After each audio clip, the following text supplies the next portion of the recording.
through to the next round. Easy win in the end. We'll talk about that here. We've got City next.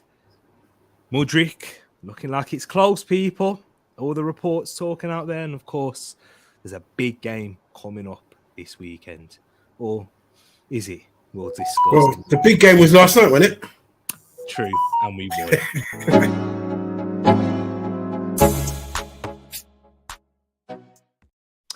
Wagwan, everyone. I hope you're doing well and welcome back to the Arsenal show. It has been a while. It's been, well, when I say a while, we missed last week. We missed the last Newcastle game.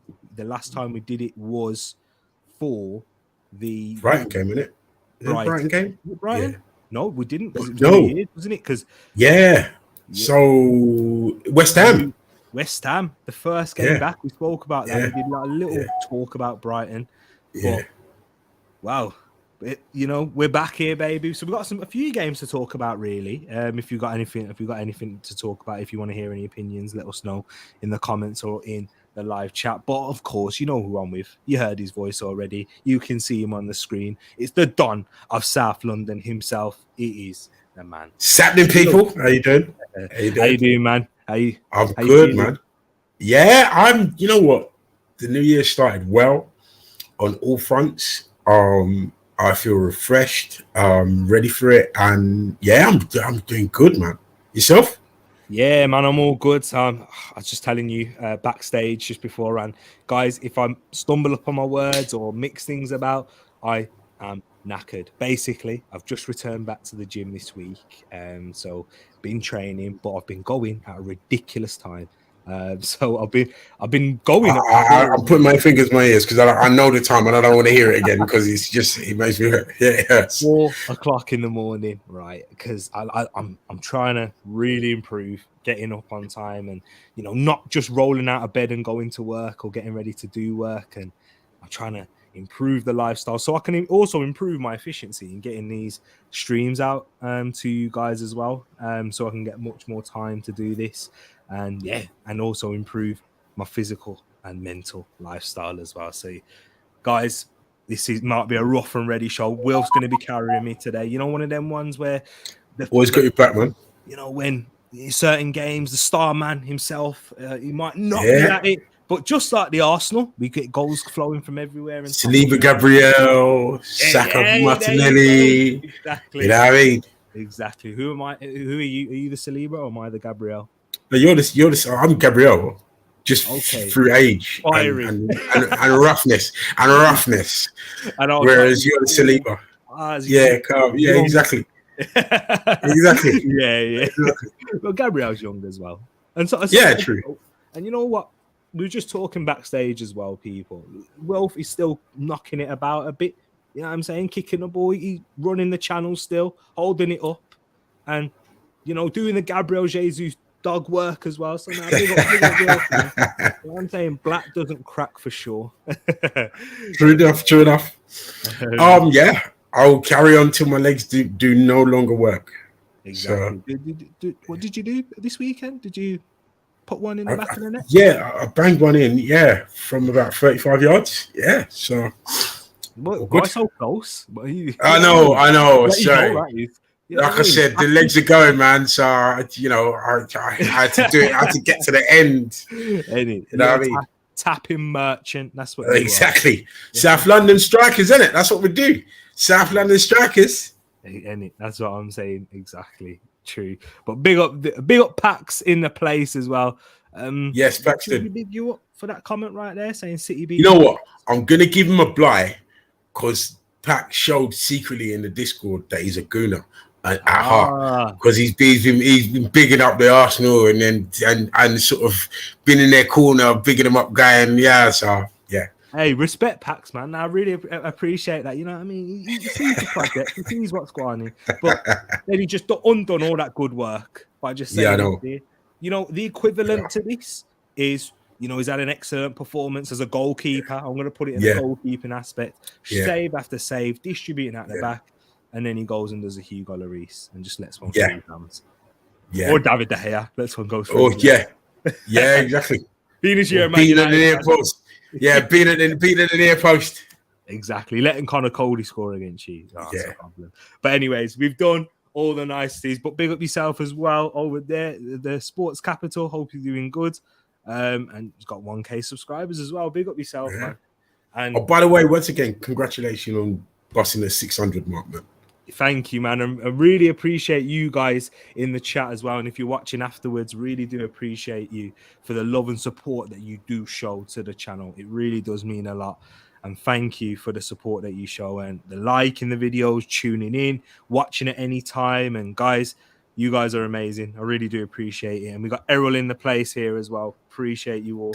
And yeah, go check out the Man United agenda. I'm sure we'll probably get something cooking on both channels soon. Yeah, it'd be nice. That we'll have to talk about. And yeah, coming up. I've got to give a shout out to my Canadian brother, and not another one.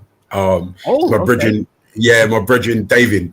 He's a massive gooner, and he's been writing some really. I dropped it in our WhatsApp. He's the brother. His analysis of the games has been. The brother's missed his trick. He should be a journalist, and I know he's going to be watching this back later. So, big up David. Big up David, man. Just like Jonathan, is it? David. With an N on it. Yeah, so with an N on it. Big up David from Canada, man. Hope you're doing well, and we're family over here, us Schooners. So yeah, hope you're doing well and keeping safe. And thanks for tuning in as well. We're bringing another one into the family. But yes, we will get started, people. We should. Arsenal, Wilf. We didn't talk about the Newcastle game. We haven't talked about the Brighton game either. But let's start, and you can bring these along because you can tie it well. You can make a story between yesterday's game, which happened, and we beat Oxford by 3-0. What's your thoughts, which is not under 24 hours since the game started? What's your thoughts after that progressing into I think you summed it up very well with those 3 games. There has been the story. There's been an arc in those 3 games because of the narrative that was going on before each of them games. Yeah. The Brighton game is it's a bogey team. We always go there and get turned over. And then Newcastle on our tails, and they're breaking into the top 4. They're in the part of the new top 6, and we got to do this, do that. And with yesterday's game, I know a lot of fans were thinking that it's Oxford United. That first half was dire. We've lost our sparkle. Where's that fast start that we had? And each of those games, Arsenal have showed a different side to them, a different capability to this team, to this squad, in handling different situations. And the versatility that this team is showing is making me more and more confident that something special is going to happen this season. Because I hate comparing to last season, but you do because it's a similar team. There's a lot of the same players in that team. It's the same manager. It's the same setup, but we've added to it. But what they've learned from last season is how to manage games, how to step it up when they need to, like they needed to in the second half of yesterday's game. Arteta would have gone into them like he did in the All or Nothing, going, we need more intensity, we need to do this, we need to do that. You're used to the pitch now, because it wasn't a great pitch. And again, not making excuses, but when you play week to week on a pitch, you get used to it. So so week to week we're playing on these lush carpet pitches, whereas Oxford every other week they're playing on that pitch, so they know it. They know every bubble, how it runs. So there's a bit of an advantage and there's a bit of an adjustment. But we came out, we kept stuck to our game plan, stepped it up a gear, and went, we're Arsenal. Remember who you represent, remember who you play for, remember what you're about. Yeah. And we went out and showed it. Class rose to the top in the end. Yeah, I hear that. And you know what? Just my thoughts quickly on the game. I agree with a lot of your points that you said there, and you spat facts in there as well. We weren't great in the first half, in particular, and there was a lot of talk about that. And I don't want to bring out any individuals in the first half because it was a whole team performance and the circumstances leading up to the game. Of course, heavy favourites going into it, away from home in the FA Cup, the magic of the cup. What happened last season?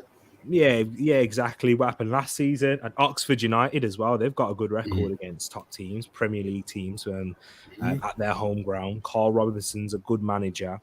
But then looking at the circumstances, the pitch, how the game was being played by Oxford, being very physical and the intensity that they were playing at, of course, you're going to have those things in these types of games because this is a game for a lot of their lives, and they know that this is their cup run. This is their cup run. Exactly that. It's their potential careers being made following this. If one player can have a standout performance, they could make a move to the Championship or even even in the Premier League and stuff. So we saw on the pitch Marcus McGrain, who was a former Arsenal Academy graduate, as well. So he had a point to prove.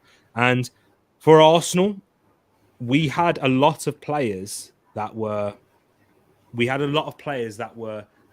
not used to playing many games recently. It's a makeshift team. I think the players that were playing, and especially in some areas, we'll definitely talk about them. If they were the only change in as already settled 11, I think you'd see their performance and their levels raise even higher, like we have seen with Fabio Vieira in that first half. I thought he was almost non-existent, but we've seen him come in against Brentford when Ødegaard was out injured, and he fit in easily there. And then, even the likes of El Nene with Sambi Lokonga. So it's a much changed team, and the fullbacks with Tomiyasu and Tierney.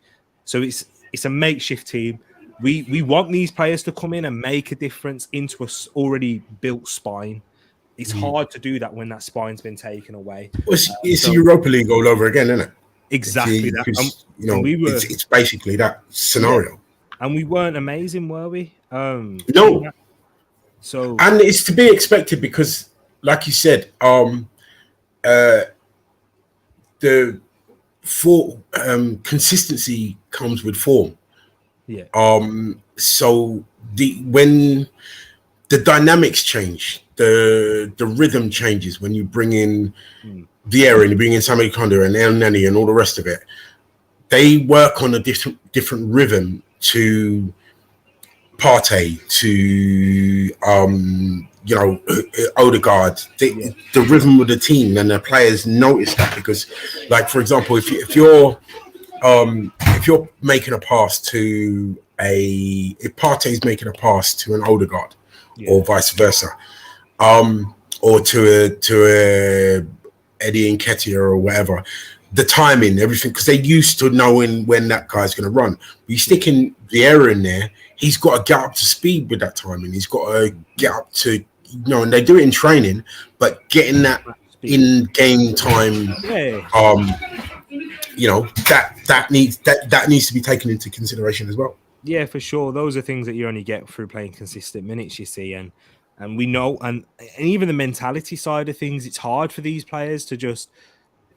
It takes a special player and it takes a special mindset for you to go, right, I've barely played, but here's me. I'm going to take this opportunity now. And you have to be ready. And we'll talk about this when we talk about certain other players as well, in particular. But I do think it isn't the easiest of situations when you're coming up against a side that really, really is up for it. So I do think that played a part in the first half into the poor performance. It was poor, but those are the factors that me and Wilf think of. But we weren't the only ones that had poor games. You know what I mean? There's some teams got knocked out. Of course, exactly. You know what I mean? So Premier League teams ain't going to them grounds. It ain't no easy task. No, exactly. So to win 3-0, and for those who didn't watch the game, they will think, oh yeah, Arsenal cruised through that. Definitely wasn't a cruise in the first half. But as soon as we got the first goal, it was relatively comfortable from there. But I want to ask you, who's your key players that you wanted to point out in this 3-0 win?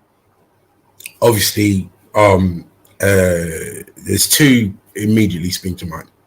My man Eddie. Yeah. my man Eddie, because I'm so happy for him because he's banging in goals and nobody can't say nothing. He's shutting up everybody. Big up, Rich. He's shutting up everybody. Everybody's like, "Oh, we're missing Jesus." Blah, blah. Now the talk is, now the narrative is, well, if he keeps banging in goals like this, is Jesus going to get back in the side? And that's a question I've heard on several occasions. Eddie can only keep doing what he's doing. Eddie can only be what he's doing. But I think the question more, if Eddie keeps playing like this, is how do you? It gives you the opportunity to rest a Saka or a Martinelli, because when Jesus comes back, he can play anywhere along the front three. So you leave Eddie in that centre place, and then, or suddenly you put in Jesus on the right hand side or the left hand side, and he gives Martinelli or Saka a bit of a rest in games or whatever, you know, like yesterday, if for example Saka had got a knock, you could pull him out and have people in there. I love the way he took his goals. Again, that I keep saying, it's the South London DNA, that's the striker DNA. You know what I mean? Again, we've been saying it reminds me of Wrighty. You know what I mean? Two different type of goals. Vieira, because a lot has been said about him. There's been a lot of column inches, a lot of talk about, oh, he ain't this and he ain't that, and when is he going to start to? And you're seeing him grow game by game. Every game that he plays, he does a little something more. He gets a little used to the physicality of British football, or English football, should I say. He's learning how to put his stamp on games. Yeah. And it's a different energy to Martin Odegaard. And we need that, because everybody always talks about our plan B and what we're going to do if we don't do this and we don't do that. Him coming on changes the dynamic. Still creative, but in a different way to Martin Odegaard. And I think he's growing in a lovely way and time, and he will come good. I was thinking this today, I was listening to a couple of podcasts and stuff, and I was thinking he's developing in a good time frame. Yeah, it's true, and it's good points that you make there, especially when we talk about Fabio, because he's someone that he did miss preseason with that injury. We need to take that into account. He didn't have that preseason after he had a bad ankle injury coming from Porto. And then it's hard really to break into a side that's competing top of the league. The midfield's very settled with Partey in at the base, Ødegaard playing in that main role where you'll see Fabio Vieira potentially break through and playing at a high level, and Xhaka providing something different with his physicality and taking his game to the next level, and not quite being at that sharpness. It was difficult initially, but we did see, what did we see during the World Cup? He was playing in those friendlies. The level increased massively. And even prior to that, we got to be honest, we saw flashes, we saw glimpses of his quality, like that assist against Wolves, like the assist that he's made in the Europa League as well, the goal against Brentford. And as you said right there, and I just want to elaborate on this point, in the fact that he is different to an Ødegaard. He is different in the way that Ødegaard is someone that he will drop deep and he will progress the ball from there. And he's very good at that. And he's someone who can pick it up from the centre backs. He's very box to box in that sense. People think of him as a 10, but his energy and his work rate as well, and the fact that he's able to play in a deeper role. We have seen him do it for Arsenal under Arteta a couple of occasions as well, play a little bit deeper, and sit alongside the likes of Thomas Partey. He's very good at that. Whereas Fabio Vieira, I'm not saying he can't do those things, but he's much more centered around the edge of the box and creates from those positions. He can do it from wide. He's an excellent crosser of the ball, and he shoots more conventional number 10. Exactly. He likes to free roam across those areas, and that's why you can see he played off the left at Porto. He played as a second striker. He played off the right, played in the proper number 10, and he's starting to develop those areas of his game where he's going to be picking up in the middle third. And that middle third there, do you know what you need? And as he will get there, I'm sure he will develop.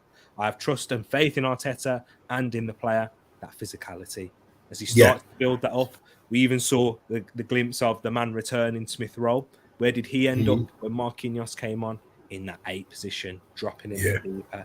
Because have you noticed the difference? I know we're not talking about Smith Rowe, but he looks much stronger for me. I feel like he's looking heavier. You know what I mean?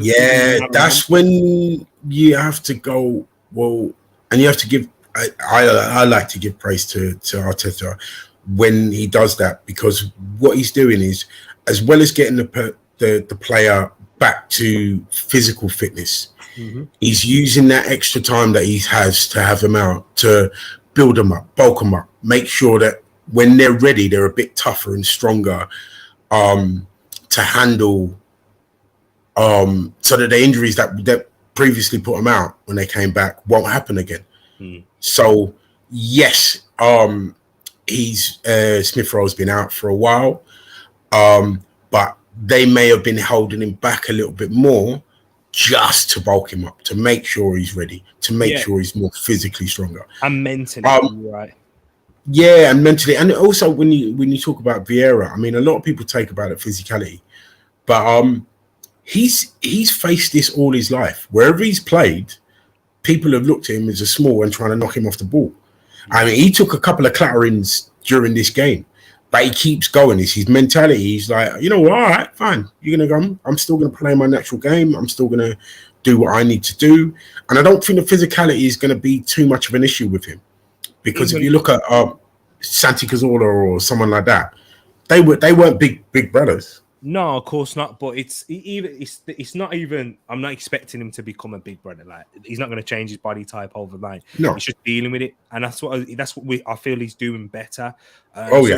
So, for example, the best way to look at it is he's not getting into shoulder challenges. He's positioning his body well, where if he gets a little nudge because they see him as small, it's a foul in the end because they're nudging him from the back.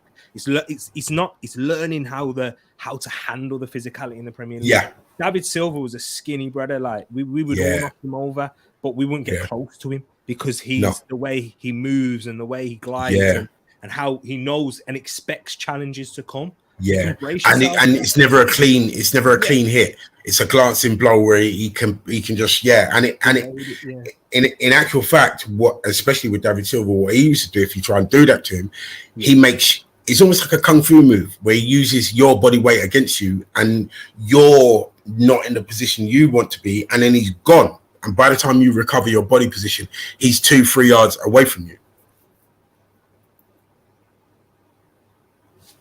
Exactly that. Yeah. Sorry, I just had to stick on mute. I had to sort something out. But yeah, man, exactly. You're right, and that's where he's going to learn. And you only learn those things through experience, of course. And and we've seen many players like him with that physical stature. Doesn't mean that he's not going to make it in the Premier League. He just needs to learn how to handle it well, and I'm sure he will. And he's definitely developing that in that area. As you said, he took a few clatterings. One more thing. Can I say one more thing on Vieira? Because there was talk about he should have been brought on in the Newcastle game, because we're touching on those as well. I don't think he got brought on, not because of what he wouldn't have contributed or the change, but when a game is that close, and the teams are that close, sometimes bringing on a player can upset your tempo, your rhythm, the rhythm the team is in, because they need to adjust for this new player, and the player needs to adjust to the speed of the game. And when it's on a knife edge like that, it's sometimes best to leave well enough alone. Yeah, exactly. Yeah, I understand, and I agree with you in that sense. The next topics I wanted to talk about, right? Not as easy. And I want to hear your thoughts. There was a lot of talk about Sambi Lokonga. He didn't take this opportunity. He didn't grab it with both hands. What was your thoughts? What's your thoughts on his performance and overall to do with Sambi Lokonga? I mean, he didn't do anything wrong, but he didn't set the world alight. And I think, having watched All or Nothing, I think it's more to do with his mindset. Whereas remember when him and Eddie had that little discussion, should we say? Eddie's mindset is, why? Best not put me on that pitch, because if you put me on that pitch, you ain't getting me off. Yeah, I'm gonna make it tough for you to get me off. It's the slightest chance that I get to play on that pitch, and I know I've got to wait, I'm gonna kill. Whereas Sambi is more on the sulking side of things, and he's not taking these opportunities. He's not imposing himself on games like he was when he first come in, when he was getting that run. Yeah. There's an element of confidence when he had that little run where, well, I'm here now, so and I can boss it. Yeah. Whereas the sulking is kind of subconsciously. I'm not saying intentionally, but subconsciously, the sulking is there, going, oh, why am I playing in the Oxford United? Why, I want to be playing in Premier League. Just put me up against, your Brightons and whatever. Yeah. And let me just get through this game, and doing the bare minimum and not exerting himself. Yeah. And that's where I agree with you. And you hit the nail on the head when you said it's about mentality. And big up my brother Sam in the place. Hope you're well. And he's also agreeing with this here in terms of the mindset. And this is what I've mentioned to friends and fellow Gooners as well, in that this is where he's going to have to grow quickly. I mean, that's it. And when it comes to mindset, right, I'm a bit more harsh when it comes to players and mindset. Not talent. Yeah, I know. The talent's there, but your mindset is not easy to break and change. Yeah. And with him, that's the issue. The talent is there. It's clear to see. He's got the stature. He's got the technical ability. He actually has the confidence when he's playing, and you saw it, and you highlighted it there, and I agree with everything that you said. But if you don't have that Eddie fight in you, I'm sorry, I don't think you can make it at this club. Maybe elsewhere where he's playing week in, week out, and he's going to be a bigger fish in a smaller pond. But in a club like Arsenal, and the way that we're going to be building, you're not going to play week in, week out, my brother. You're not. So maybe the loan will do that. I think I'm not giving up and saying sell him, but if we did sell him, I'm not totally against that. We won't sell him yet. If we did, we wouldn't sell him yet. But if I wouldn't be not now in this window. I'm talking about in the summer. Right? Yeah. If we was to sell him in the summer and break even on what we spent, or make a profit, I don't think anyone in our fan base is really going to complain about that. And it's not, and it's a shame really, because I do like what he can bring, and I like the things that he talks about on social media. I like he talks a very good game on social media. I don't know if you may have seen his post, but even today he said something like humble enough to know where I am, but also like hungry enough to want to improve. He talks a very good game, but we're not quite seeing it on the pitch, and it's hard to implement that. Exactly. It's hard to quite pinpoint what that reason is, because he played in a DM position. Of course, our system's changed since then. It was more of a two deep line playmakers, two players playing in that hole. And he really did shine until that Liverpool game, lost his place. And we haven't seen the same intent, the same hunger, which he's talking about since then. And yes, it's not easy being at the top of your game when, or getting to a high level without the consistent game time. And the same thing that we speak about with Eddie and what Eddie's spoken about, how can you judge me if I'm not given a run of games? So that's where I do see that. And this is me playing devil's advocate in my own, in my own mind, but you're not, but just like Eddie had, he only got that run because he took the opportunity against Chelsea. Yeah. He grabbed it with both hands. He was ready. He was patient, and he literally towards the end of his contract, and then he took it and he got what he deserved. And even to this season, he's had to be patient. He's had to bide his time. He's not play. Eddie didn't play great in the Europa League, but now he's him in these running games. We've seen the level improve, and I mean, he wasn't awful in the Europa League. Yeah. But I think the difference when it's good to compare them, because if people compare Lokonga to Partey, and people compare Eddie to Jesus. Yeah. The comparisons can't be done. But the comparison between Lokonga and Eddie, because like with Lokonga, I think he's intimidated by the person who's in his place, as in Partey. Yeah, so it's like, oh, how am I going to break past Partey? Whereas Eddie is like, I'm going to learn from Jesus, and if he drops one iota, I'm in there. No matter how big he is, who he is, how much he means to the club. I'm going to take. Eddie's looking to take Jesus's place. Yeah. Rightly or wrongly, deluded or whatever, in his mind, he is looking to take that shirt off Jesus. Whereas Lokonga is looking at, how do I get past Partey? There's no chance of me getting past Partey, so I'm not going to play. And it's, whether it's conscious or subconscious, that has an impact on your body language, on your demeanor, your input, your belief in your own ability. Yeah. Now, how confident you are. Exactly. And I think that's the difference between the two of them. Totally agree with you there. And you said it, he's got the confidence, he's got the arrogance that you need to make it at the top. When I think this is why we as Arsenal, me and you especially, because you know, we do try and see on the bright side, we do try and look in it in a balanced perspective. And this is where we had the belief in Eddie, right? Because it's if you're willing to work that hard and you've got natural ability like he does, especially in front of goal, you can score goals. The rest will come, because you can't. He's got the things that you can't teach. He has those. And he wasn't quite he wasn't quite refined in the things that you can teach and that you can learn. And that's, I think, mainly through experience. He never had that. He's not been playing coaching. Coaching's a massive factor, but definitely experience. He's not even when he was out on loan at Leeds, he didn't get much game time. He was a substitute striker there. So there's the improvement in Eddie Nketiah in a year is astronomical, and that's down to him, them coaching, of course, but mainly it's him, because Arteta could be the best coach in the world, but if you're not willing to take advice, or don't have the ability to learn because you've got too much arrogance, or you got this and that, whatever going on, you ain't gonna learn, are you?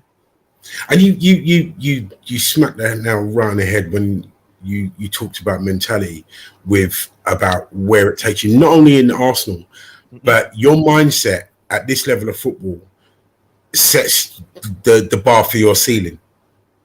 You know what I mean? It sets the level of your ceiling. If you believe that every game you can improve, every game you can get better, you can go out and score 4 goals and believe I should have got 5. Yeah.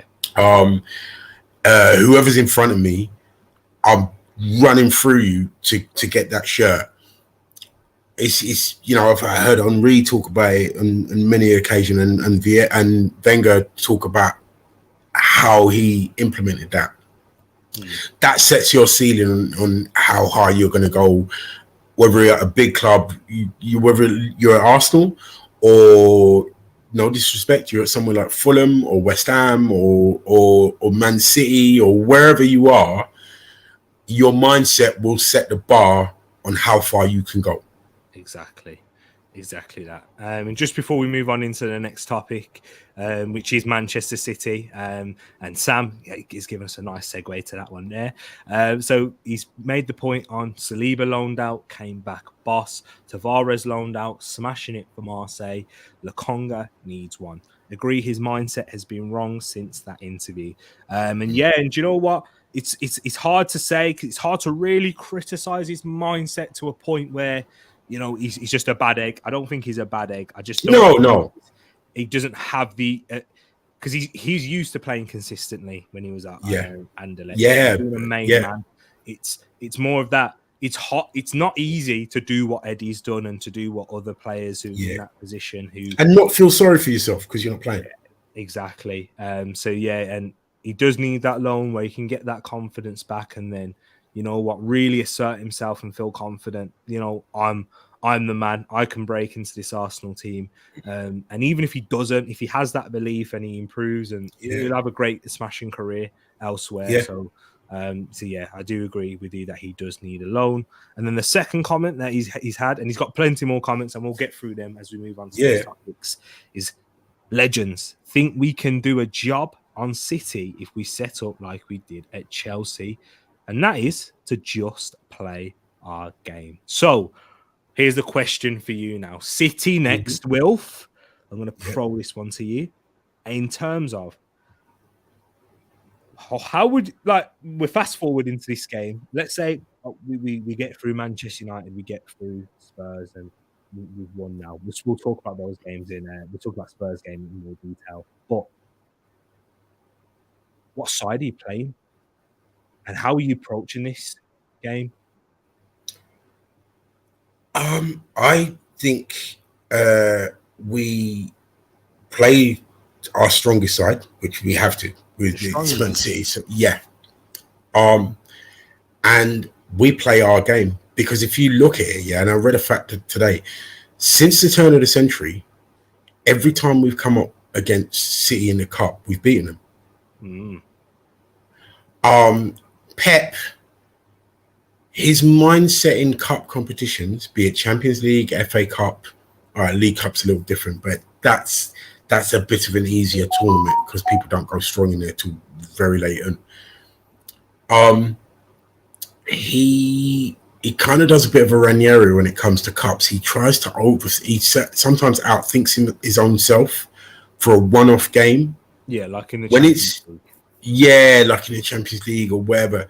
Whereas during the league, he knows it's a roadmap.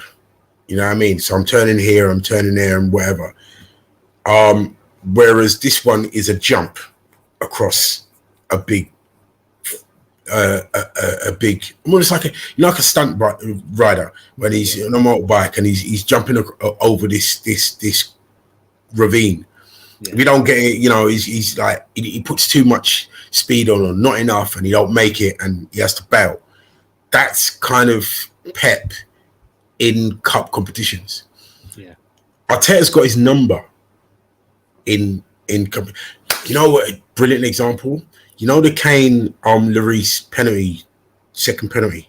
Yeah, where Kane overthought himself because he knew Lloris knew his technique. Yeah.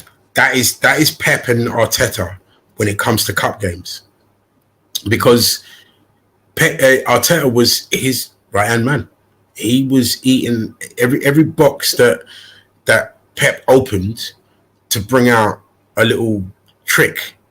Arteta was looking over his shoulder into that box. Pep don't have the same thing with him now. Do you know what? I'm more pragmatic in this approach, and I'm not saying we put out a weak team. I'm not doing that because we'll get slapped by City if we do that. But I'm happy to rotate certain positions if we have the ability. So, for example, if Mudryk is in, I'm happy for that to be his first start. If Vieira, I'm happy to swap him for an Odegaard. Okay. So I'd bring in an El Nene, and I'd bring in the likes of Tomiyasu and Tierney. The reason why is it's hard because if there's going to be plenty of Arsenal fans that will hear this opinion, not from myself and other people that will share the same views and think, if we want to be the best, we need to compete on every competition. And I agree. That's me. Yeah. But you have to be realistic with it as well. We don't have the squad to compete in 3 competitions right now. We certainly and that's why I would rotate those areas. I'd still keep the spine. I'd have Matt Turner in goal, but he's not a bad goalkeeper at all. And he did really well in that really yesterday. In his distribution, I'd keep the likes of Saliba and Gabriel. I wouldn't play holding. Tom Sam says right there. I'd play Vieira and Tomiyasu.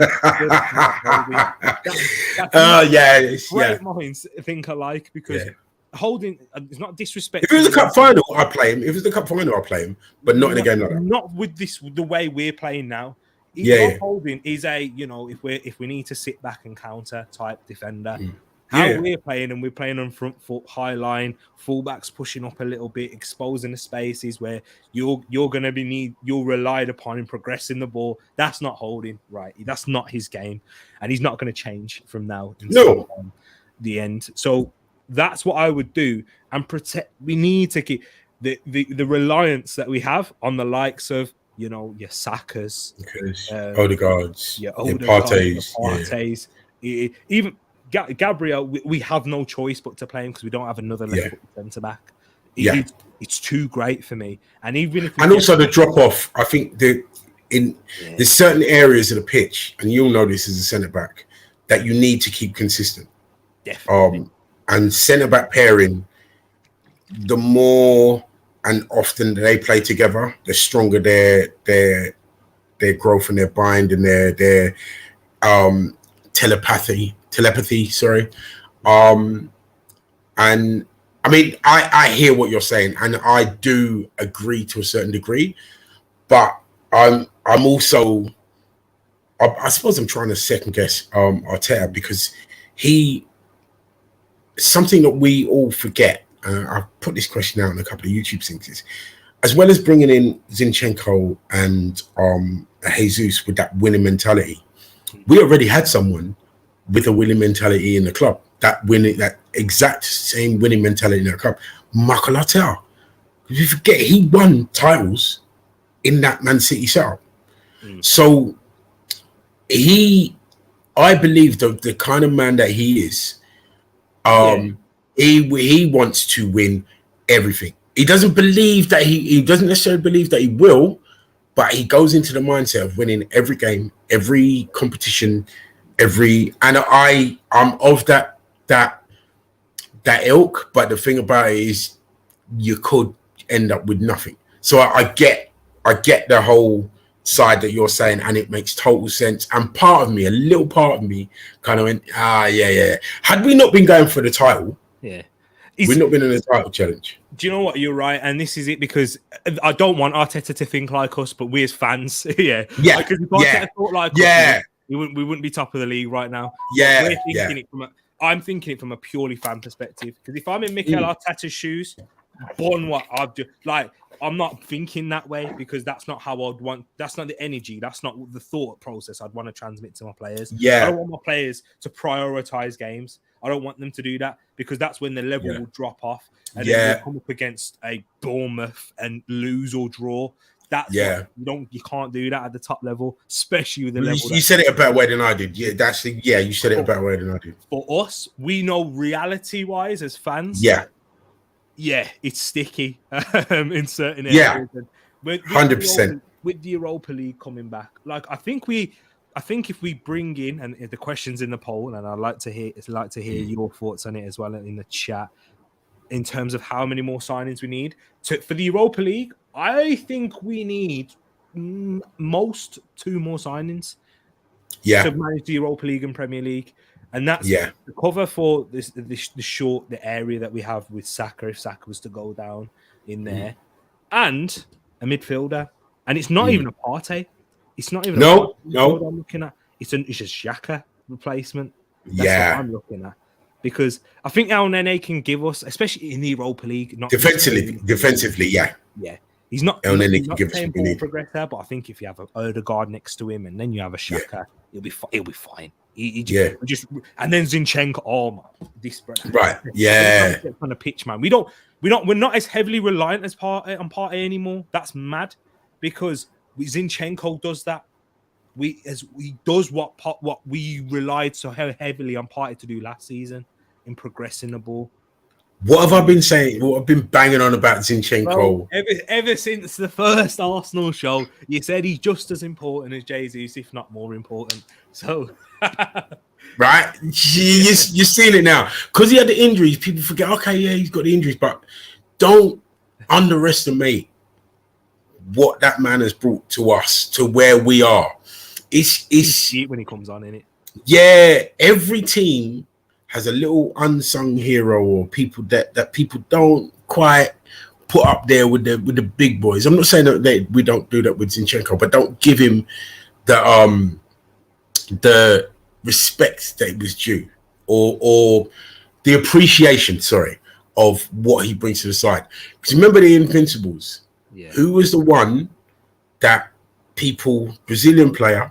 Oh, Gilberto Silva. Always kind of went under the radar. It wasn't until afterwards, after all of that, and you heard what people say, it's like, without him, nothing else don't tick. And Zinchenko is in that category of player for us. Yeah, so true, and especially in this system, because I like to add this. We love Tierney. Me and you, we love him as well. We love what he brings, the effort he goes. He always gives 100%, and he's a good fullback. But in this system that we're playing in right now, that if the player next to him in the midfield doesn't have as good as a game with that when Tierney's there, then rather than when Zinchenko's there. And if you've got a player that raises the level of all the players around him, that's why Arteta loves him. And Tierney doesn't give you bad or shocking performances. No, but I don't just gives you normal, solid performances. That's what you get from Tierney. I think I think Martinelli performs worse with Tierney because they're not as complementary to each other. Zinchenko raises the level of a Martinelli, raises it of Xhaka. Xhaka can do his madness into the box because Zinchenko will be there to sweep up and cover them positions. Whereas when Tierney's playing at left back, he's much more likely to go down the line, get a little bit of choke, try and put the ball into the box, try and cut it back, which he can do efficiently. Gives us something different. Exactly. But that's why Zinchenko is. And you know what? Can I give you a round of applause? Can I? Because this is something that you said from the start. And when you first said it, I never thought you was a madman. I thought, I see where he's coming from. But nah, Jesus, Jesus his class. Yeah. But I'm sorry. Ever since, when was it? When did he come on? Who was it against? West Ham? Right. Oh, my word. Yeah. And he came on and he started bopping it about and playing it through the lines and playing the passes.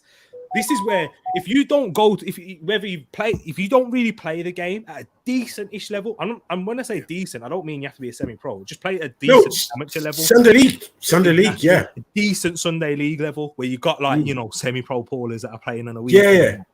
But if you've never been to a stadium or you don't go to them often, I don't think you can appreciate the passes that he's playing because we're watching it on TV. We see that pass, like the one that we've seen on I've been seeing going around on Twitter against Oxford, where he was getting pressured by two players, but there was a pass to El Nene and he played it to us on FIFA. If you press X, that looks simple. But when you're in that scenario, you're looking at the ball, you're knocking it back on towards your weaker foot. You look up, you look down, and you know exactly. You got a picture of the whole game. Against Newcastle. Oh, my word.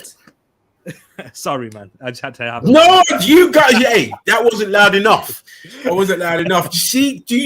And the thing is, like, what I love with you and King, and I wish he was here, is because, like you said, you'll go, okay, fine. And then further down the line, you'll go, actually, I'm seeing what you're saying. And I get it with you guys as well. Yeah. Because he was a midfielder beforehand.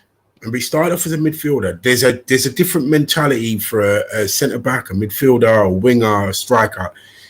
And when you repurpose in a different position, you don't lose them skills. No. They're just utilizing a different area, and it throws people off because it's like, what's a midfielder doing back here? You should be able to, they're not expecting them kind of passes. And it's no slight on Tierney, but Tierney's a left back. He's either a wing back or a left back. You know what I mean? So he's not hardwired to make those passes, whereas Zinchenko is, but can play. He's like as many players in this Arsenal side are, is versatile enough to play in different positions, coached by Arteta to go, I want this, this, and this from you when you're in this position. And then when you get a chance to be, all of a sudden you're in your natural position, express yourself. Yeah. Exactly. And that tends to be what happens when he's repurposed someone. And I mean, again, the Newcastle game, players like Zinchenko, players like Partey, players like Odegaard, they look how Newcastle came at us. Yeah, Newcastle have been, they've been keeping a solid defense, but they've been going after teams and scoring goals and doing this. And Callum Wilson got a couple, and this man got a couple, and whatever.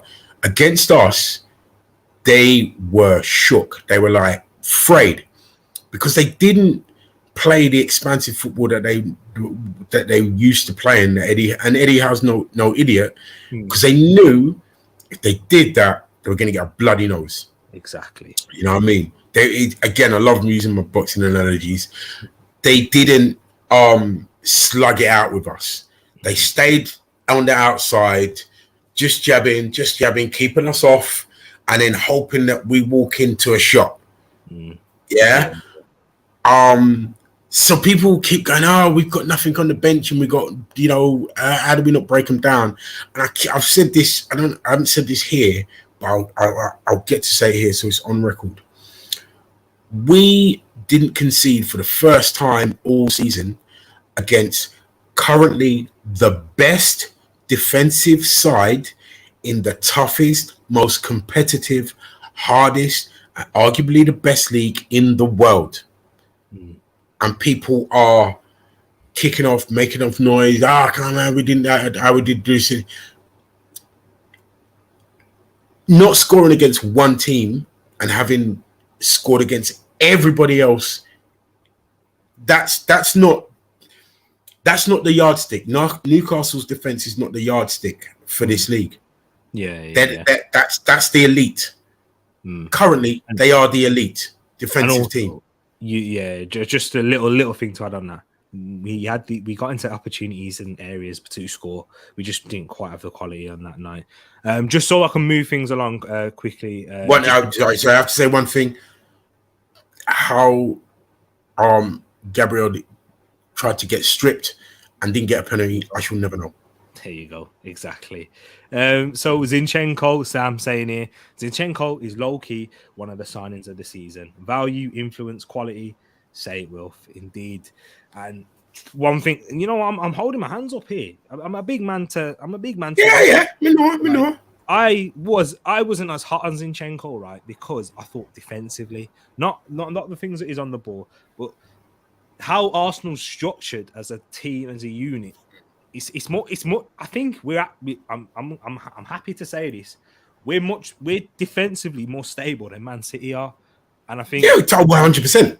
And with lesser players in terms of stature and but how the unit works as a whole, we're more solid, we're more stable than City, and that's probably where I've been proven wrong, and because I saw Zinchenko at City, how great he was on the ball. I remember watching him against PSG, best player on the pitch, and that's with Neymar and Mbappe on there. Yeah, I know. I mean, and he was the best player on the pitch, but defensively, you've seen him at points where leaves a little bit.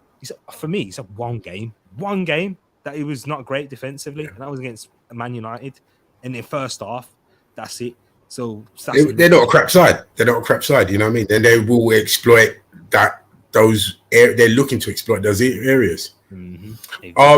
But the ironic thing about me spotting Zinchenko is actually listening to you and King and the education you've got given me about looking at different systems and stuff like that. So I saw it coming off the back of you lot kind of educating me on how to look at systems and to see what we're doing, what we're trying to do, and whatever. And I saw that happening because of that, which is weird. And then you guys didn't, but yeah. You know what I mean? There you go. Big up yourself, Louis, in the place, and big up yourself. Before we go, actually, Louis has got he's got a channel up and running. You can go check. Okay, yes. Oh, right, yeah. Okay. He went to his first Crystal Palace. Well, not his first Crystal Palace game, but he vlogged for the first time. Right. The Crystal Palace Southampton wasn't a great result, but go check it out and support Louis, man. Enough respect and luck, man. Exactly, man. Therefore, big up yourself and big up the Niger Englishman over at One Touch TV. You know what to go do, people. Go subscribe to them over there. And he's doing much. He's working hard. He's grafting, and he's enjoying us being top of the league. And he's here saying, "Oh yeah, now," as I know. "Oh yeah, now, people." I know he says that. Man like Tariq, Happy New Year. We need options off the bench. If we did, we could have done something in the latter stages of the game to win. We need to win the league. We need two champs a done deal. Exactly. We need that. Zinchenko far from signing of the season. I like the competition he brings to the left side though. Tierney is still our best left back though. Defensively, yeah. Yeah, But the conventional left back, yeah. But we the progression and progressive nature of this side of how we played, like you said, but it becomes a moot point because Arteta uses him in for which game suits them more, and that is the reason why we have both of them. You know what I mean? But I think potentially we could do that if Tierney can. Well, once again, he will learn, and he will kind of learn. And who's he going to learn off? Yeah, he's going to learn off Zinchenko, of course, and vice versa. Time to do that because and vice versa. I think that's what will happen. But because we're so dominant now, and the level we're playing at, we don't need to change for anyone. You know what I mean? No. Like there will be a point where we need to, because we won't always be at this level. Like throughout however many years we've seen it, Man City aren't the level that they were last year because there's things that need to change. And you go through transitions, especially as you evolve. That, of course. So there will be a point. That's why I'd still keep Kieran Tierney. And as a conventional defensively, I think he's our best left back. But because of how well we're playing now, certainly he's better than Tierney right now. In terms of the system. And I don't know if he's far from signing this season because, as Wilf said, and Wilf said this and from early, so I got to give him credit. He said it about Zinchenko being just as important as Jesus. Are we missing Jesus? But when Zinchenko don't play, even with Jesus there, it's a different. You know what I'm saying? Southampton, different animal. Yeah, exactly. That's what I'm saying to you. Because all the focus is on the star boy. Probably our worst performances, bro. Yeah. Who wasn't playing? Jesus was there. You know that's what I'm saying. Right. You see what I'm getting at now. You see why I've been banging that drum the whole time. And I'm, to be honest, the only two things that I know that I was sure of was Zinchenko and Eddie. Most of the time I get stuff wrong, get loads wrong. But with regards to what we need on the bench, I mean, that's a no-brainer. Everybody knows that we need strength in depth. Every team needs strength in depth, whatever level you are at, because you need to sometimes change game states. You need to, players will get injured. They will go in and out of form. The team that you playing against will call for something else that you have. So it's, I mean, all of this chat about, who we bring in, who we don't, whatever, they were, before we knew it, they were, yes, Big Moss. They were always looking to strengthen in the January transfer window since the summer. From when we was buying your Vieiras and your Zinchenko's and the Jesus's, they were looking to go, right, so once we got these players in, who can we bring in? As soon as the transfer window opens, we're gonna need to bring in someone else. Yeah. What has made it so highlighted and essential now is our league position, because nobody expected that. I don't even think Arteta and Edu and Josh expected it. They thought we'd be in the top 4 places. Yeah, I think they probably thought that, but I don't think they expected it to go this well and to be this consistent, and Man City and Liverpool not to be, because nobody did. Everybody's, that was your 1 and 2 for 99% of football fans.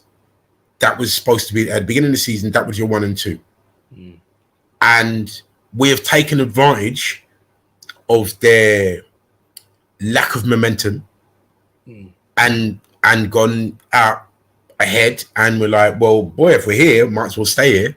Yeah. And that is why that might as well stay here mentality means that we're pushing for probably a slightly higher caliber of player than we probably would have done if we were sitting, say, second or third. Possibly, yeah. The opportunity is there, but we got to move on because we've got about good left, and we've got go. things. It was two topics that we still need to talk about: transfers and the a quick early preview to the North London derby. And as Moss is saying here, and it gives us a nice segue into the transfers. Like to recap, we didn't get Gakpo. That would have been a nice price. Would have been nice. But Terry talks the judges still on. But he's so happy. No Felix in the place. So, of course, we're talking about Felix. Quick word on Felix going to Chelsea. I'll just say my piece first. Let me get that. Go.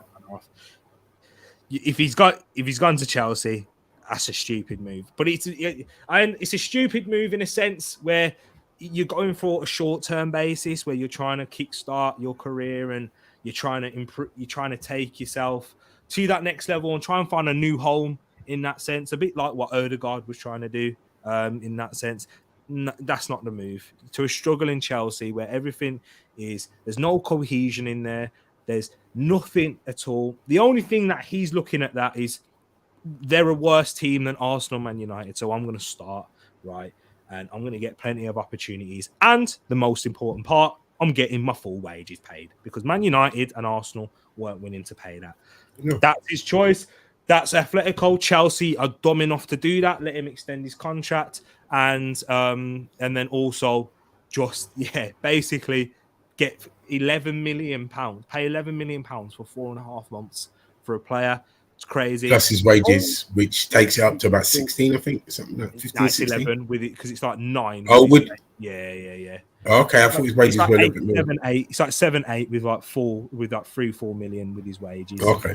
So so all in all, 11, 12 million. Oh yeah, because they brought it down because they initially it was like 15, but yeah. Okay. Yeah. So that to me is nuts. And the only caveat, the only way that I could potentially see it being worth it, him signing that new contract in Spain, you have every single player in Spain must have a release clause on their contract due to Spanish working laws.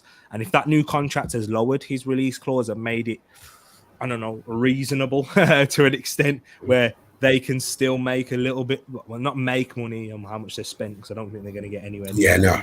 Even if he lights it up at Chelsea. But to make the cut their losses in that sense, like 70, 80, 90 million, maybe, if that's a release clause, then it makes sense. But Wilf, I've said my piece. Is there anything? Do you agree? Do you disagree? Or is there anything? I agree. One of two things happened in. I'm surmising happened in Felix's mind. Firstly, either desperation to get out of Atleti was so high, he just would take anyone that would take him. Or option B, slight lack of ambition. We're talking about mindset again, about thinking, well, you know what, I didn't hold out for Arsenal and Man United because in the form that I'm in, I'm not sure that I'll get into the side and play regular football, and I want to do that. He knows that he goes into that Chelsea side and gets guaranteed football. The lack of ambition side, to go into a full-on grade 1 dumpster fire that is Chelsea at the moment, and with their scattergun policy, because they're just chucking money at anything with no real clear plan. Some other YouTubers may say otherwise, but they're just buying up everything. They're just buying up good players. And we've seen what that has happened long-term with the likes of Barcelona, Juventus, even Real Madrid to a certain degree. They struggled for a difference. The manager's not secure, as good as he is, and I know you rate him, and I quite rate him highly, but there's no security in that. You don't know the owners because they haven't got any track record. It really is either a lack of ambition or a desperate move. With regards to him coming to us, one thing I didn't take into consideration until I heard it was his mentality. And every time that we don't get a player, what comes into my head is that interview that Edu gave about players. It's not just their natural ability and talent. If their mentality and, again, mindset and personality and attitude isn't going to move the needle as much as their skill, basic skills, their skill set, there's no point bringing them in. Because if they, Felix can go in a sulk. He has done. If he goes in a sulk and breaks the harmony of the side, then that 11 million or whatever it is and bringing him in for that loan swing could be actually detrimental to what we're trying to achieve. Exactly. So when we don't get players, I don't throw my toys out of pram. Yes, inside, there's ones I want and I'd like, and I think he could have done something to us just looking at his skill set alone. But if they shied away from this decision, there's a reason. So I'm happy with it. Yeah, it did. I think the main reason, if we're just speculating, is definitely the financial element of it. In that sense, doesn't make sense financially. No, it doesn't, and we don't need to. Chelsea are stupid. Yeah, that's why they're in the mess that they're in right now. Yeah. But we have to talk about Mykhalyo Mudryk, which is who's that? It's close. Who's Mykhalyo? Who? Mykhalyo Mudryk, the fastest man in the Champions League, but he's actually recorded throughout the whole of Europe, the second fastest. Rudiger clocked the top speed by 0.1. He's faster than Mbappe. Wow. Yeah. This brother, he's fast. Like, bearing in mind, it's crazy the speed he has and such technique at the same time. I know. We all know about him. We've all watched the compilation videos. We've all seen the scouting reports. We've seen plenty of Arsenal creators talk about him and do their research, and go check them out, people, because there's some excellent content out there. They've got Tom, they've got FK, both of them put excellent work, man, into that. They're still edging closer.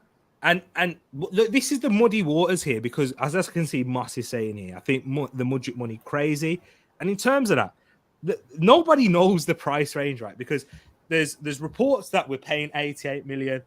I'm 99% certain we're not paying what Shakhtar.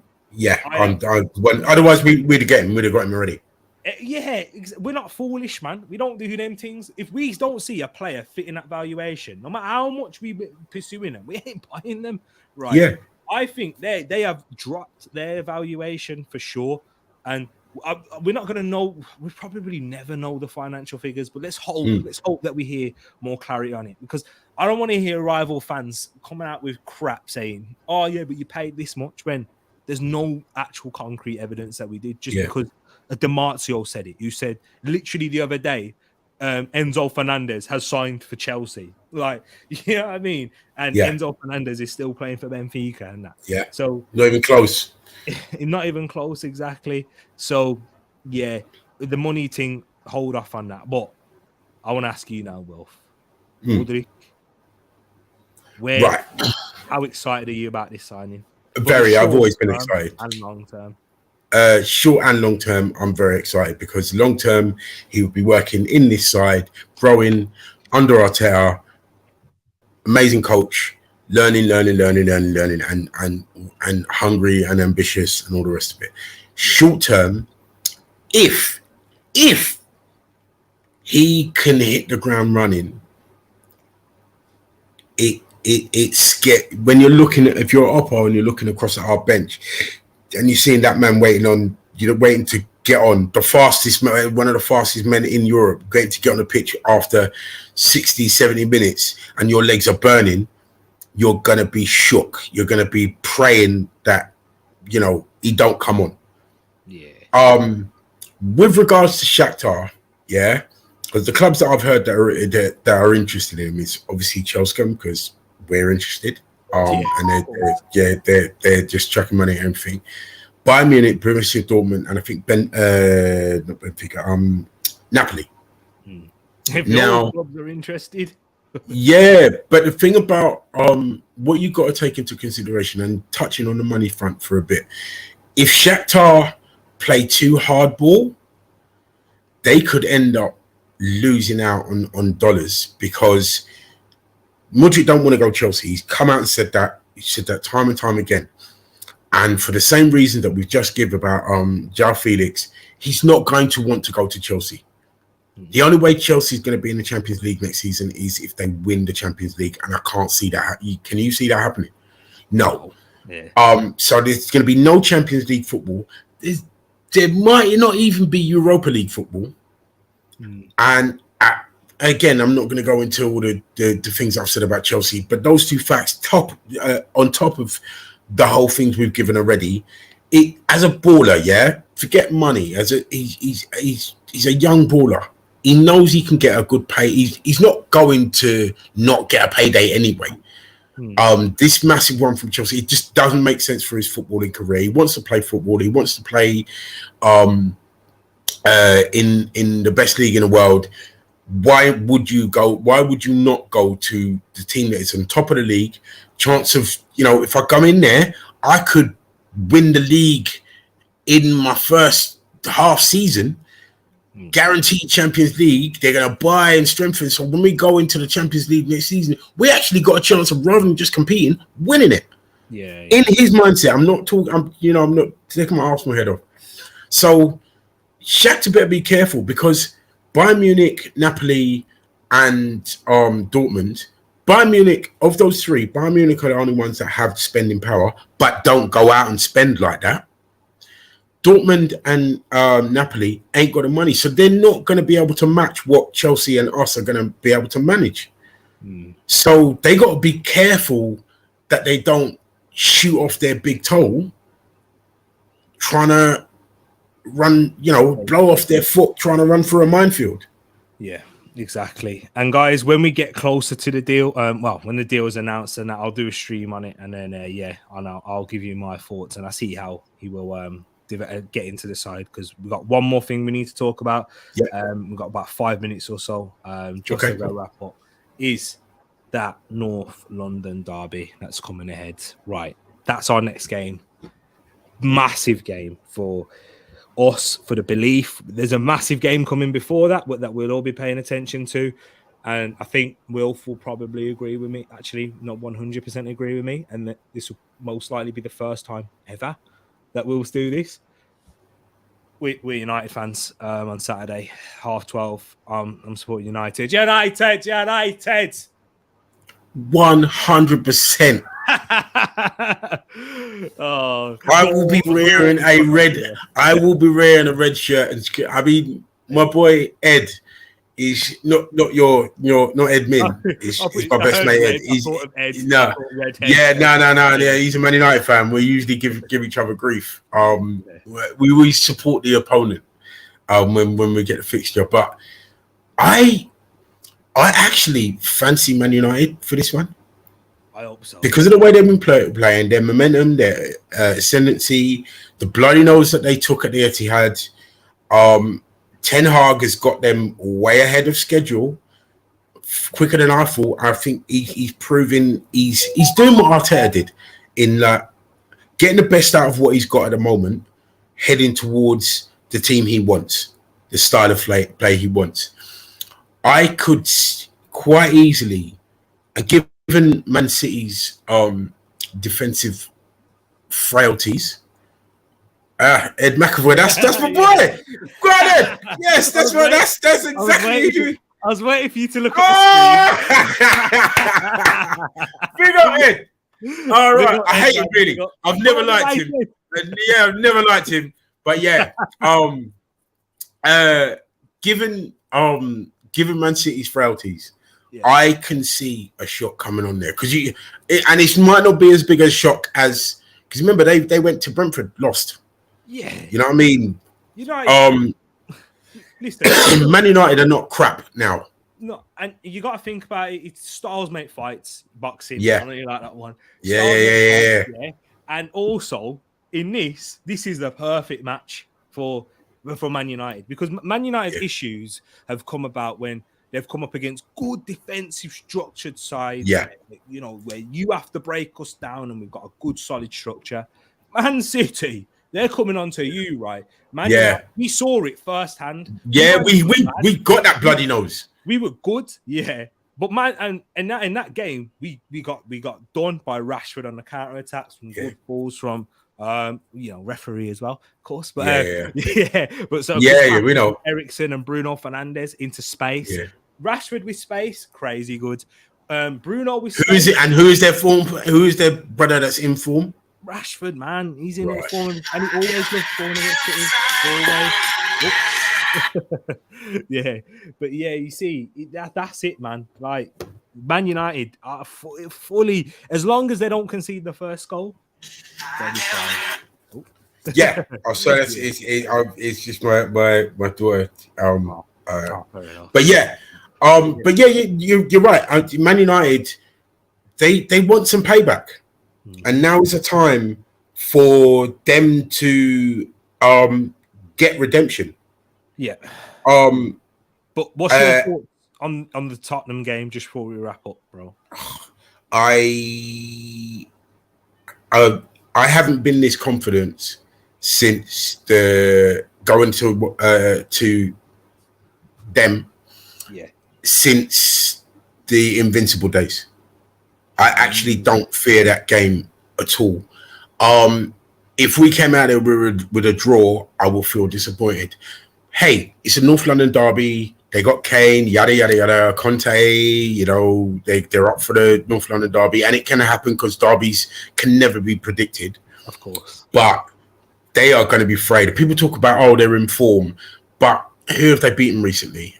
They've beaten a Crystal Palace side that haven't found, no disrespect, but they haven't found their mojo. They've lost their mojo a little bit. Coming off the back of a couple of losses and whatever.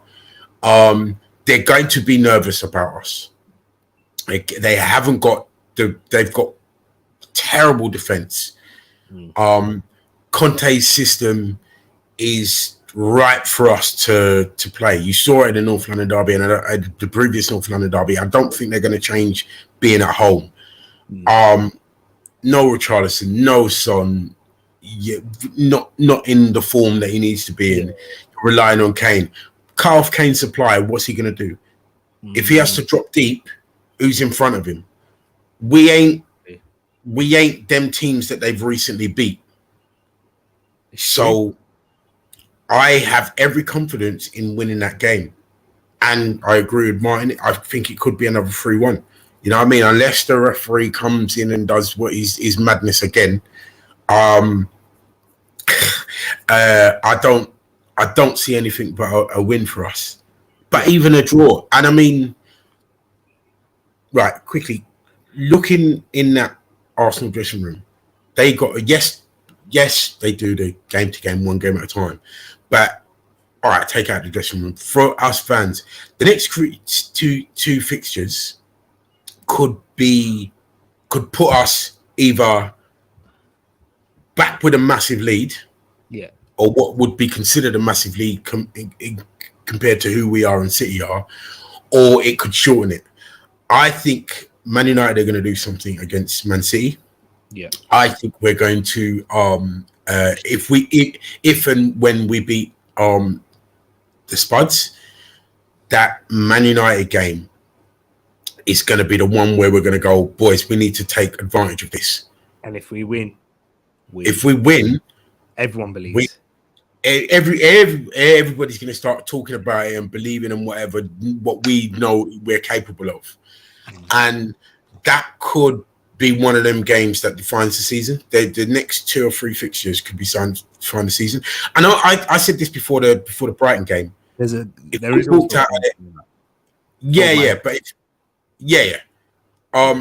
I said if we came out of the Brighton, Newcastle, Tottenham and Man United game with anything in the region of 9 points or 8 points, I'll be happy with that.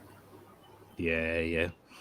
Hey, I'll take that. 9 points. Oof. Hang on. Yeah, we'll be. So if we, because what's that? 4 games: Brighton, Newcastle, Tottenham, and United. So out of 12, we could get 10 points if we win those 2. Yeah, ridiculous. That's crazy. out of those 4 games, difficult games, and no easy games in the Prem. No easy games, but especially with the intensity and everything riding on that. And also before that Man United game, what I was going to say was certain Man City got Spurs, and that's there definitely there. I know.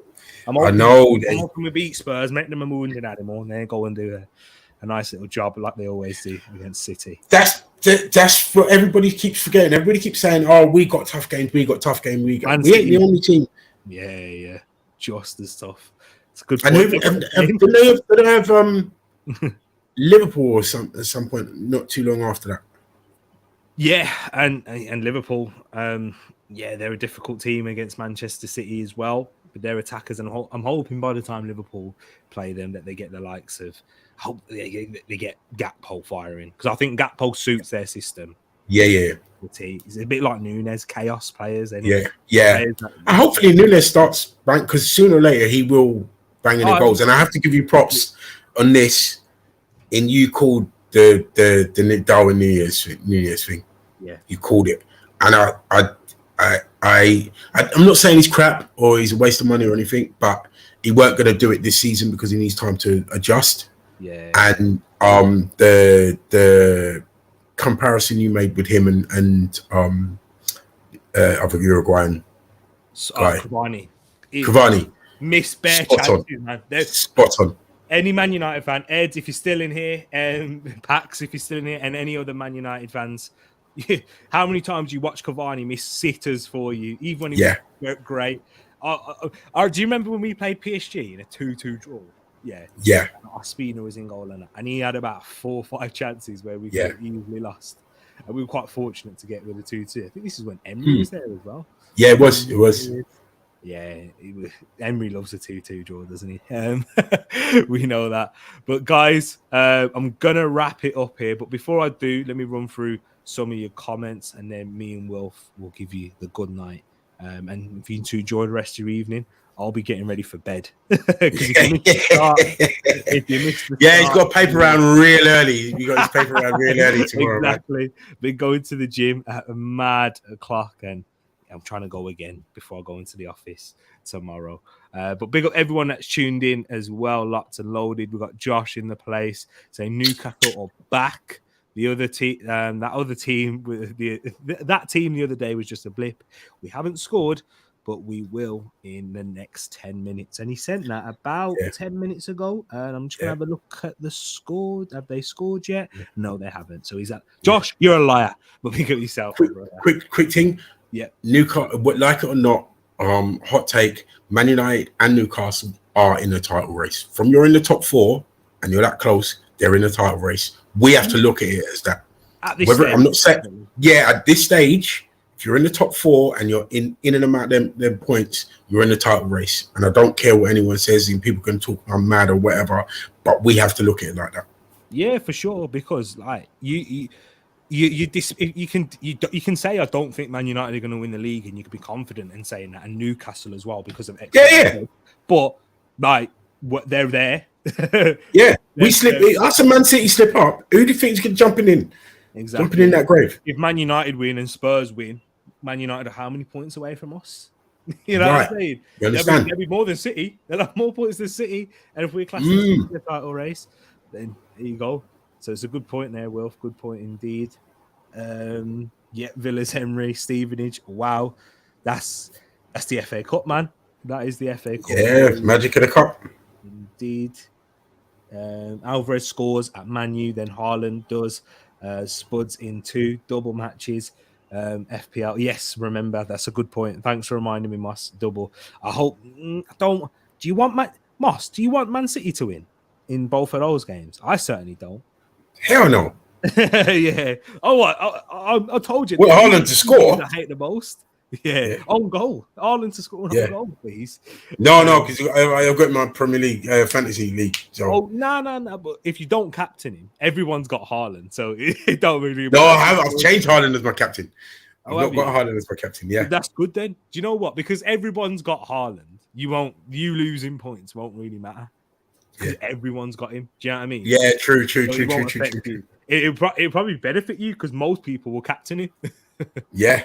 And Also, but that's never going to happen because he's never in the Man City half. True. Yeah, he barely touches the ball. He just touches the. That's I mean, he barely touches the ball. It's crazy how they play, and that's why it's whilst they're trying to work because just one thing, and I know I said I was going to wrap up. We always do this. So this Nunes and Haaland thing, Haaland's overall play isn't much better than Nunes, but goals, over goals are different, and you judge players, strikers based on goals. But if you're talking about their overall play, unless of course they're ready, then you nobody judges him on his goals. They just judge him on everything else. But yeah, but and it's kind of a hot take in it. But do you agree in that sense? Like, Man City are adjusting for Haaland, and I think Haaland's adjusting to Man City and the league-ish as well. But because he's ridiculous at finishing, and his finishing is out of this world, and his movement is as well. I think Nunes' movement is, but his finishing's not there. Exactly. Where I think they're both got to learn that technical side a little bit more. I'd go so far as to say you were underestimated. I think Darwin Nunes is far better with his link-up play and everything else, other than scoring goals and touch. Than Haaland, but Haaland does what wins you games. He puts the ball in the back of the net. I see what you're saying. One chance, one goal. And I'm inclined to agree because I've seen Nunes create more than Haaland. Because Haaland, everyone creates around for Haaland, and I'm not saying they're doing anything wrong by doing that because he put the ball. No, whatever gets you the goals, man. Yeah, there is that adaptation period that you're still seeing, and if you speak to Pep Guardiola about it, he will agree because he's happy with Haaland. He's not unhappy, but he knows that there's way more to come, and also he's still learning how to adjust the system to maximize Haaland. So it's not just Haaland learning; it's Pep learning as well because they were playing with a false nine last season. So his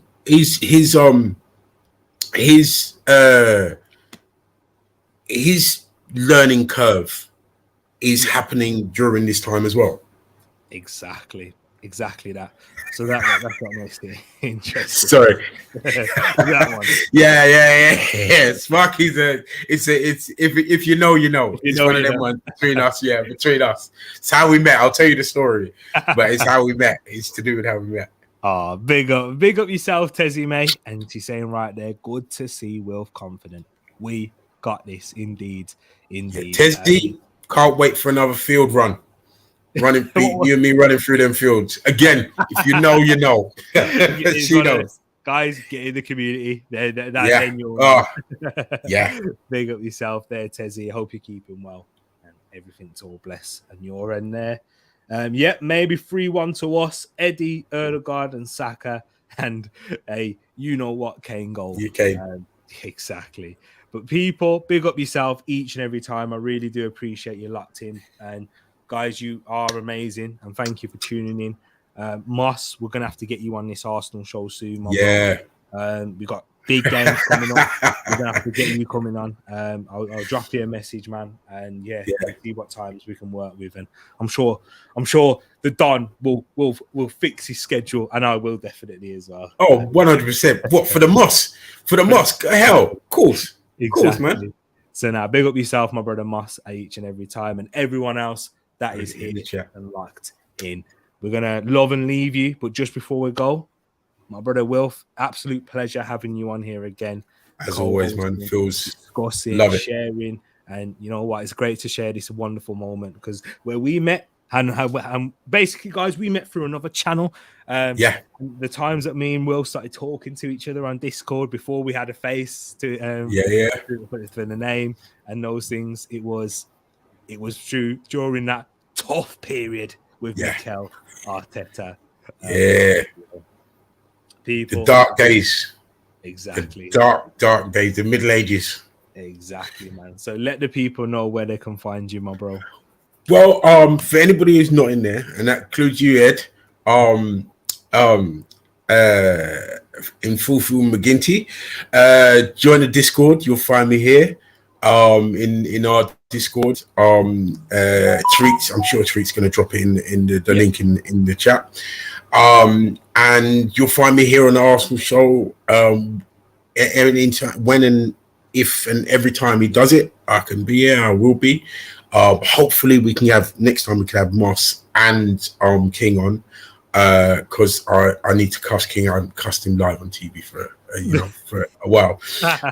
But yeah, big up to everybody in the chat. Big up to anybody who's this is your first time joining, or you whatever. But it's a lovely place to be, and I'm again, Tariq, can't tell you how much of an honor it is to be on it with you every week, man. There you go. Appreciate it, my bro.